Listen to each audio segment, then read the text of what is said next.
Ditën e sotme ka përfunduar aksioni i INUK përgjatë bregut të liçenit të Pogradecit. Gjatë këtij aksioni, INUK ka prishur më shumë se 30 objekte, pjesa më e madhe të cilëve kanë qenë pista të vendosura brenda liçenit. Gjithçka ka mbetur kështu rrenoja, çka do thotë se përgjatë 22 kilometrave të vijës liçenore nga lini në drejtim të Pogradecit, turizmi duket me tepër se kurrë i kërcënuar. Përgjegjësi i zyrës mjedisore të komunës Udenisht, në territorin e së cilës po kryhet ndërhyrja e Inspektoratit Ndërtimor Urbanistik Kombëtar, ka bërë të ditur se në bashkëpunim me biznesin do të bëjnë largimin e këtyre mbetjeve para fillimit të sezonit turistik.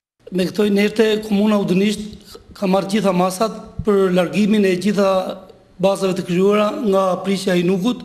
Në bashkëpunim me biznesin do t'i largojmë pa filluar sezonin turistik. INUK ka ndërprer punimet sot, por inspektorët e këtij institucioni po shikojnë edhe një herë të gjitha lejet e ndërtimit dhe ato mjedisore të objekteve nga lini deri në hyrje të Pogradecit, përfshiktuar edhe objekte me disa kate.